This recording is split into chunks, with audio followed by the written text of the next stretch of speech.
नफरत थी, उस जगह का नाम था कश्मीर। लेकिन आपके आदमी को मजाक करने में बहुत मजा आता है। ऐसा मजाक किया है कि जब भी जम्मू कश्मीर का इतिहास लिखा जाएगा और बार बार बताया जाएगा तो सरदार पटेल का नाम तो लेना पड़ेगा। तो मैं तो उनसे दूसरी दो मांगे रखी हैं, पूरे देश में कह रहा हूं कि अगर भारत के पूर्व से एक शख्स चल करके जम्मू कश्मीर गया और कहा कि मैं परमिट की खिलाफ वर्जी करूंगा, इसका उल्लंघन करूंगा और यह भारत का देश राज्य है, इसके अंदर दो निशान, दो प्रधान और दो विधान नहीं हो सकते, वो शख्स गया, उस वक्त की दिल्ली के में बैठे हुए लोगों की साजिश और उनके पाले हुए लोग जम्मू कश्मीर में उस शख्स को जेल में रखा और उसकी हत्या कर दी गई। दो राय नहीं है कोई। यह तथ्य कभी सामने आएगा, कोई लिखेगा तब कहेगा, लेकिन मैं पहले दिन से कन्विंस हूं कि उनकी हत्या किसने की है। उनके वारिस आज भी दिल्ली में, उनके वारिस आज भी श्रीनगर में घूम रहे हैं। मैं भारतीय जनता पार्टी के तमाम लोग बैठे हुए हैं और मैं एक बात कह सकता हूं कि राजकोट की इस सभा में 10:15 बजे अगर राज्य का मुख्यमंत्री किसी महत्वपूर्ण काम में बिजी है तो मैं उनको इस बात के लिए सैल्यूट करता हूं कि उन्होंने अपनी पत्नी से कहा कि इस सभा में जाओ, उनकी पत्नी यहां बैठी हुई है।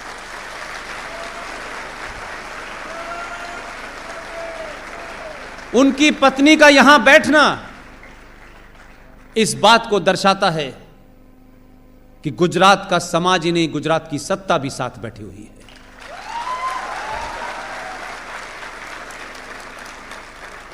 और अगर वो यहां हैं, मेरे सामने बैठी हुई हैं, प्रणाम, तो मैं एक बात जरूर कहूंगा, जरूरी नहीं है कि आप मेरी सारी बातों से सहमत हों, लेकिन मुख्यमंत्री जी से एक बात जरूर कहिएगा। मेरी विनती है, यह मैं राष्ट्र के मामले का मामला है इसलिए कह रहा हूं, मेरा कोई निजी मामला नहीं है। अगर मुख्यमंत्री का आदेश भी होता तो भी शायद मेरी इतनी मेहमान नवाजी ना होती जितनी राजकोट के लोगों ने सुबह से की। मैं आपका धन्यवाद करता हूं, लेकिन राष्ट्र का मामला है इसलिए मैं आपके सामने कहना चाहता हूं,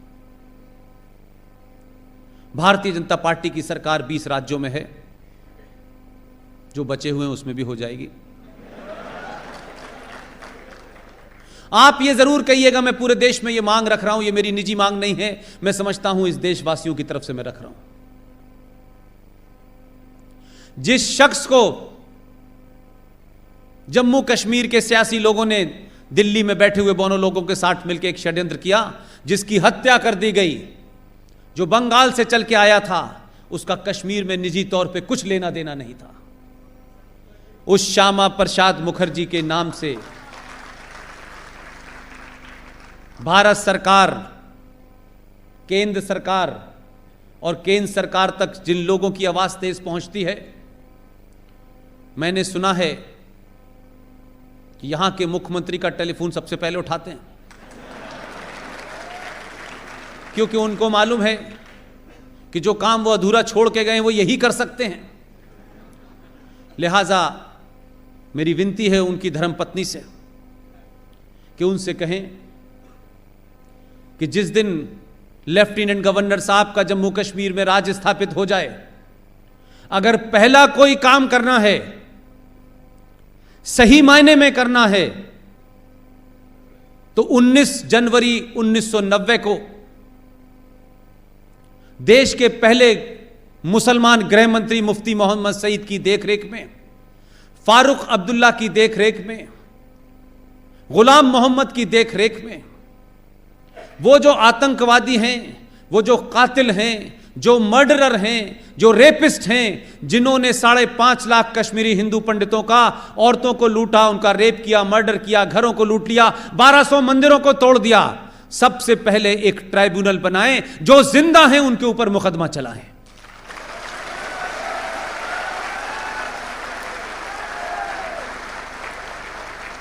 यह लड़ाई कश्मीर के कश्मीरी हिंदू पंडितों की नहीं है। जो लोग यह समझते हैं कि कश्मीर के हिंदू पंडितों की लड़ाई है, मैं कहता हूं गलतफहमी निकाल दें। यह बात मैं गुजरात में भी कह रहा हूं, बंगाल में भी कह रहा हूं, बिहार में भी कह रहा हूं। कश्मीर से धाराएं नहीं हटी हैं। यह कश्मीरी पंडितों की लड़ाई नहीं है। आप में से कितने लोग इस बात से जानकार हैं कि नहीं हैं? इस्लाम के मारने वाले मुसलमान, उनका पूरी दुनिया में एक एजेंडा चल रहा है। उस एजेंडा जो एक हदीस का हिस्सा है, उसका नाम है ग़ज़वा-ए हिंद। जब तक भारत की धरती पे इस्लाम का झंडा नहीं फहर जाता, तब तक इस्लाम मुकम्मल नहीं होता। यह उसकी परिभाषा है। उस ग़ज़वा-ए हिंद का अगर कोई रास्ता था जहां से आतंकवाद चल के बिहार जा रहा था, गुजरात आ रहा था, कोयंबटूर जा रहा था, उस जगह का नाम है जम्मू। लिहाजा धाराएं हटने की चिंता नहीं है। अगर इस सरकार के बारे में आप मुझसे कहें कि एक लाइन में मैं ये कहूं कि हुआ क्या है 5 अगस्त को, तो मैं सिर्फ इतना ही कह सकता हूं कि 1000 साल में पहली बार एक हिंदू राजा ने अगर भारत की धरती के ऊपर किसी इस्लामिक राज्य को और इस्लामिक सोच को कुचला है, उसका नाम है नरेंद्र मोदी और अमित शाह।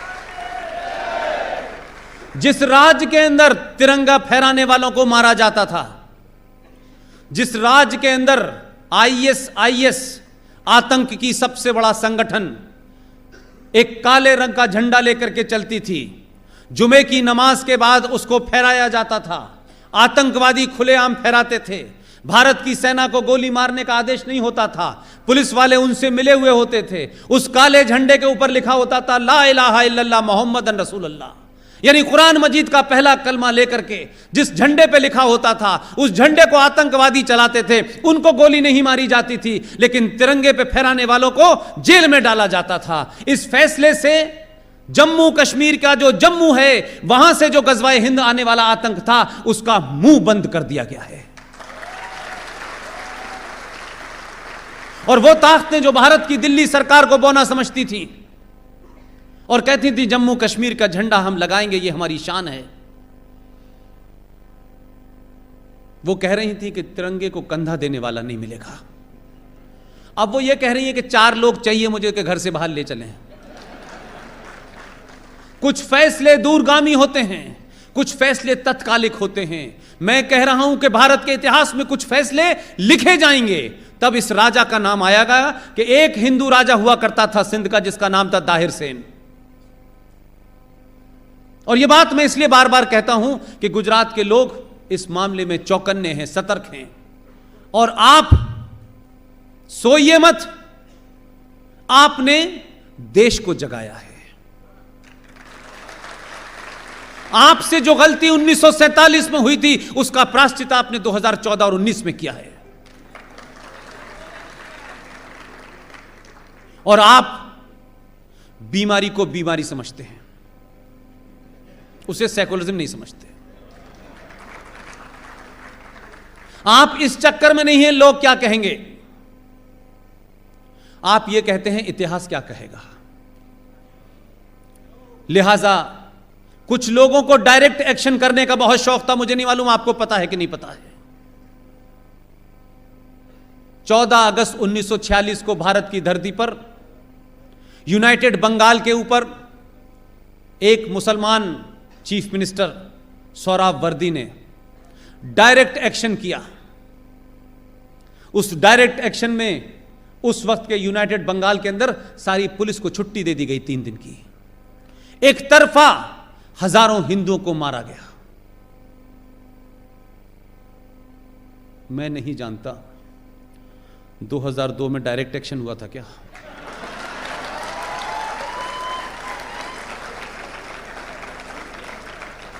बार बार कुछ लोगों ने कहा आपके आदमी से, मुख्यमंत्री तो वो गुजरात के थे, लेकिन लोग रोज धमकाते थे 15 मिनट की हटा लो जरा। इसने कहा 2 घंटे के लिए हटाता हूं। अब आवाज नहीं निकल रही है। इसलिए मैंने कहा, जीवन में स्थायी और राष्ट्र में स्थायी शांति चाहते हैं तो बीच बीच में शक्ति का प्रदर्शन करते रहिए। एक बार के मात्र एक बात से कि आपने गुड नाइट लगा दिया है तो मच्छर भाग जाएंगे। भाग जाते हैं लेकिन फिर वापस आ जाते हैं। लेकिन एक बार साल में आपको ऐसी दवा छिड़कनी पड़ती है कि वो मर जाए, क्योंकि आप अगर नहीं छिड़केंगे तो डेंगू आप ही को होगा, उनको नहीं होगा। तो आप अपनी ताकत का मुजाहिरा करते रहिए। आपको कोई हथियार उठाने की आवश्यकता नहीं है। अभी तो सिर्फ 2 बार बटन दबा है। ये बटन अगले 500 साल तक बटना चाहिए। लिहाजा मैं अपनी बात पे घूम के फिर वहीं आता हूं, और जब भी किसी सभा में मुझे पगड़ी पहने हुए कोई बहादुर सिख नजर आ जाता है तो मैं रोक नहीं पाता हूं अपनी बात को। और ये इसलिए कह रहा हूं मैं कि किसने भूल की मुझे नहीं पता, किसका क्या एजेंडा था मैं नहीं जानना चाहता, लेकिन किसी की भूल की कीमत इस देश ने पे की है। लिहाजा मेरा कहना है कि भाई ऐसी भूलें मत करो जिससे सनातन संस्कृति के रक्षक कमजोर पड़ जाएं। 23 नवंबर को गुरु नानक देव जी की 550वीं जयंती है। मेरा दूसरा सवाल है कि इस दिन भारत सरकार को अगर सही मायनों में कोई मैसेज देना है, भविष्य के आने वाली जनरेशनों को बताना है, उस दिन घोषणा करें, क्योंकि यह एक ऐसा पवित्र मौका है, ऐसा महान दिन है कि इस दिन आप कुछ भी घोषणा करें सरकारी, मुझे उसमें कोई इंटरेस्ट नहीं है। उस दिन आप घोषणा करें, पहले तो ये पूछें, आप लोग भी पूछ सकते हैं कि ये 14 नवंबर को बाल दिवस क्यों मनाते हैं? कौन सा ऐसा अद्भुत बालक पैदा हुआ था? उस बालक ने क्या ऐसे पराक्रम किए थे? क्या वो माउंट एवरेस्ट पे चढ़ गया था? क्या वो मंगल ग्रह पे गया था? क्या हॉकी का मैच जिताया था? कि छत पे से कूद गया था? क्या किया था? उसके पराक्रम की कोई गाथा तो ऐसी हो कि जिसके सुनाने से इस देश के लोगों का सीना 56 इंच का हो जाए। कोई एक गाथा बताएं मुझे। मेरी सच्चे मानों में, सही मानों में मैं चाहता हूं इसकी घोषणा 23 नवंबर को हो और डेट यह रखी जाए कि भारत के बच्चों को अगर उन्हें अपने इतिहास से, अपने पूर्वजों के बारे में बताना है, अपने शौर्य के बारे में बताना है, तो उससे महत्वपूर्ण कोई दिन ही मेरी निगाह में नहीं आता। इसलिए मैं बार बार सोचता हूं कि मेरा काम है गुजरात के लोगों को बता देना। वो इंप्लीमेंट कैसे होगा वो काम आपका है। 13 नवंबर को जब आप 550वीं गुरु नानक देव जी की जयंती मनाएं तो भारत में अगर बाल दिवस मनाना है तो 26 दिसंबर को मनाएं। 26 दिसंबर क्यों महत्वपूर्ण है? गुरु गोविंद सिंह के 4 पुत्र थे, 2 चमकौर के युद्ध में मारे गए और 2 पुत्र, एक 6 साल का पुत्र साहबजादा जोरावर सिंह जिसकी उम्र 6 साल थी, जो 1699 में पैदा हुआ था, और दूसरा पुत्र साहबजादा फतेह सिंह जिसकी उम्र 9 साल थी।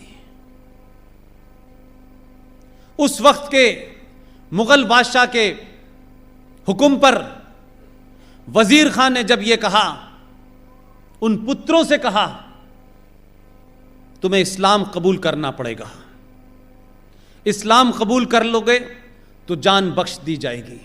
उस घटना को पढ़िए, यह कोई मेरी लिखी हुई किताब नहीं है। जरा गोल्डन टेंपल भी जाइए। उन दोनों पुत्रों ने, एक 6 साल के जोरावर सिंह ने और 9 साल के फतेह सिंह ने, उस वजीर खां की आंख में आंख डाल के कहा, मैं वाहे गुरु के अलावा किसी को नहीं मानता।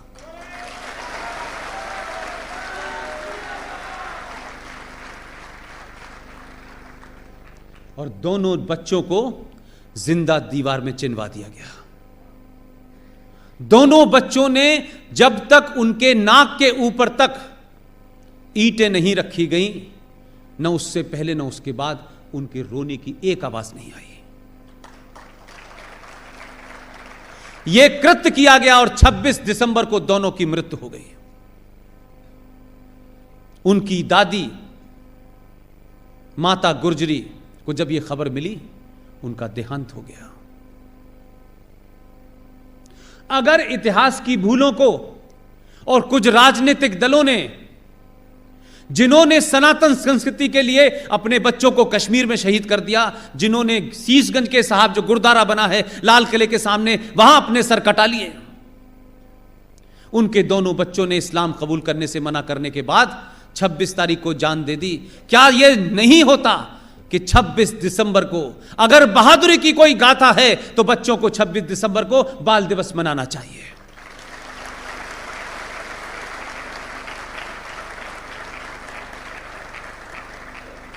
और यह घटना सिर्फ छोटी मोटी घटना नहीं है, इसलिए मैं कह रहा हूं कुछ चीजों को आप इतिहास के पॉइंट से देखेंगे तब आपको पता चलेगा कि कैसा कैसा कुछ हुआ है। भाई लक्ष्मण दास, भाई माधव दास जिनका नाम था, आप देखिए कि उस कौम ने कैसे कैसे लोग पैदा किए हैं। उन्होंने अमृत चखा और यह प्रण किया, यह कसम खाई कि गुरु गोविंद सिंह के पुत्रों को जिसने मारा है, जब तक उसका सर कलम नहीं कर देंगे, हम सिख की औलाद नहीं, हम सनातन की औलाद नहीं। उनका असली नाम लक्ष्मण दास था, लेकिन जब उन्होंने अमृत चखा तो उनका नाम बंदा बहादुर सिंह हो गया। उन्होंने मुगलों को हराया और जिस वजीर खान ने हुक्म दिया था गुरु गोविंद सिंह के दोनों पुत्रों को दीवार में जिंदा जलने का, उनका धड़ सर से अलग कर दिया। जिस देश के पास ऐसे पराक्रमी लोग हों, ऐसा इतिहास हो, वो 14 नवंबर में कौन सा बहादुर ढूंढ रहे हैं, जिनकी सारी जिंदगी खान बहादुर खां की जूते उठाने में निकल गई, जिनको ट्रांसफर ऑफ पावर से पहले ही, भारत आजाद होने से पहले ही प्रधानमंत्री बना दिया गया, जिनको 14 वोट में से एक भी वोट नहीं मिला। जिसको मिला उसने कहा, अगर गांधी जी ये कहते हैं कि नेहरू की हार मेरी हार है, उन्होंने 1 मिनट नहीं लगाया, उन्होंने छोड़ दी कुर्सी। उस रहमो करम पे कुर्सी के पे आप बैठे।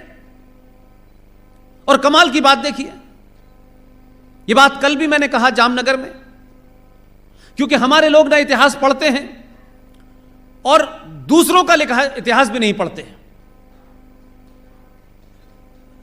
भारत की पार्लियामेंट में एक जिक्र आता है,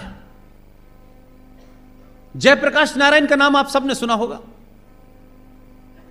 उन्होंने जो भी किया, वो किसी पार्टी के नहीं थे, एक मूवमेंट चलाया, उनकी मृत्यु हो गई। भारत की पार्लियामेंट के अंदर कुछ लोगों ने कहा कि जयप्रकाश नारायण को श्रद्धांजलि दी जानी चाहिए।